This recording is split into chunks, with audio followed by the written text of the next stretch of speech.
Hey man, it's me, Kevin Smith. Welcome to the Grow Tent, everybody. You have found the best growing channel on YouTube, man. The place where we simplify the approach for you so everyone can learn how to grow. We make it so simple, even I can understand. So I'm going to listen and learn right now. Woo! What's going on, everybody? Hope everybody has had a fantastic weekend into the weekend. Happy Sunday was whenever you guys will see this. We got a great episode for you today. We're going to be going over some viewer submitted questions. I think we have like 5 or 6 of them.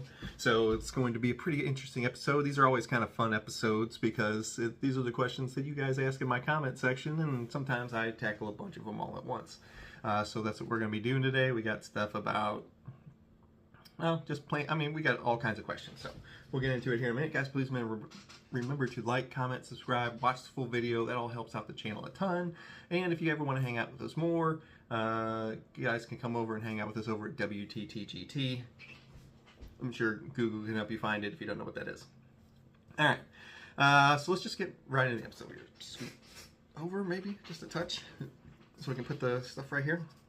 All right, the first one says, how long can you store your seeds, or how long do you store your seeds? And this is the nice part about the seeds is they actually will last for quite a while. As long as you keep them in the correct conditions, just keep them, like if you have them in those like light-proof packs that a lot of the places send them in, just keep them right in there, keep them in a cool, like normal temperature place, they'll be just fine, and they'll be just fine for years and years and years and years. So they actually do last quite a long time. After about 5 years, you do see some, you will see some that, your germination rates will start to fall, but you'll still get quite a few that you can germinate after, well after 5 years. Your germination rates will fall, a little later and later you keep going, but they will last quite a while as long as you keep them in the correct kind of conditions. All right, number 2. This one was relating to plant shaping, and they said they always take off the lower branches. As you know, we call those the sucker branches. They're the branches that kind of grow out like this, at that kind of like flat horizontal shape, and they're the ones like when you put scrognet up that constantly fall out of the scrognet later on in flower. So those are always great branches to grow. He says he turns them into clones. I've always had a little bit better luck with rooting faster with taking my clones from the top, but you absolutely can take clones from the bottom of the plant. They're usually just a day or two behind, but they will clone just fine. But yeah, that is true. Take off those sucker branches at the bottom. The plant will pay you back for doing that. All right, number 3.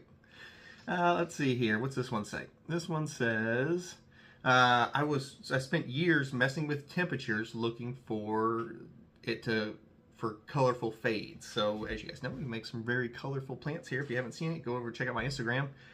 You can see it right there, and we've got very, very colorful plants that we have made over the years, and it's true. So most of the color that you're going to see in plants all comes from just the genetics.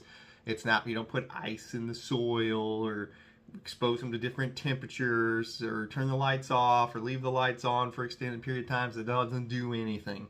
The color all is just baked into the genetics of them. You find the different phenos that makes those colors. You take clones of those phenos, and then you use those phenos to reproduce. Is how you get the colors into them. As far as temperatures and all that, doesn't do anything. If it did, our grows up in Maine, every winter they would all be purple and pink and orange and all those colors, because it gets very cold up there very quickly, and those plants stay just as green as ever. You know what I mean? So the temperature, it's just all bro science stuff that doesn't do anything to it. I've seen people where they were like putting ice. Sorry, I have allergies today, so my eyes keep watering. But I've seen people, they like dump ice and stuff into their soil. It doesn't do anything. All right, it's all nonsense. You don't have to do any of that to your soil to get them to color fade, because it doesn't do anything. If they were going to color fade, it would have just naturally done it. If you happen to put ice in there, it's just you put ice in there. It had nothing to do with the color getting ready to come out. Let's see. Next question says. How many weeks from seed that you transplant them into soil, something of that nature. And this one will vary just slightly. So I don't wait a certain number of weeks. I wait for markers from what I'm seeing from the roots. So if generally we're talking about going from the little cubes into soil of some sort, whether that's a solo cup or straight into a 1 gallon. I'm looking because those cubes, you can pick them up. You're not going to hurt anything. You can pick those cubes up, and it doesn't hurt the plant, doesn't hurt the roots, doesn't hurt anything like that.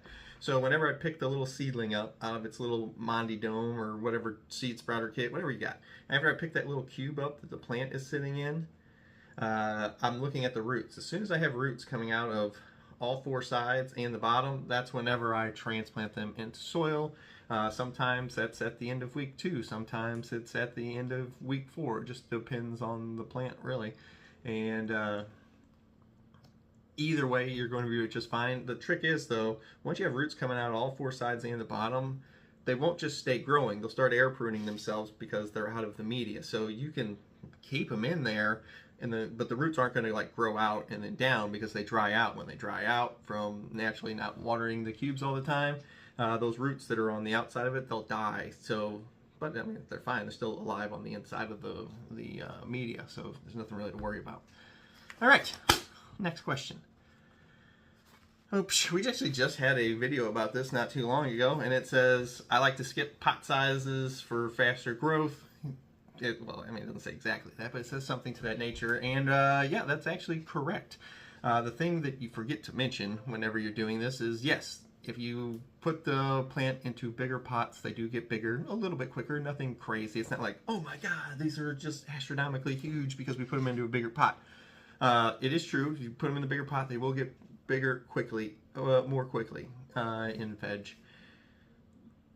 The part that you're leaving out is if you're new, probably don't do this, because if you're new and you're not used to watering a smaller plant in a bigger pot, chances are you're going to overwater them, and if you overwater them, they will not be growing faster, they will be growing slower, way slower. So if you are new to this, generally it's better to not skip pot sizes. One, because you're going to get better at handling the plant, and if you're new, you need to get better at handling the plant. You need to know what you can do with them, what you can't do with them, which there's not much you can't do with these things. So you need to get better at transplanting, water, feed. You get better at all this, and you get better at this stuff by doing it, not by skipping steps and going directly to finishing pot sizes. But the main issue you will have is watering, and if you don't know how to water these plants correctly, you will actually do more damage, and the plant will actually grow slower than any effect you would get from putting them into a bigger pot faster. All right, those are our questions for the day. I hope you guys all have a fantastic week coming up. It's been raining here in the Midwest for days and days and days and days and days on end. So hopefully we get a nice break in the weather here coming up and we don't get any more rain. And wherever that storm's going now, I hope you guys don't get nearly the amount of rain that we got over here. All right? I hope you guys all have a fantastic day, and I'll see you guys next time. Remember, come hang out with us over at WTTGT, and I'll see you guys next time.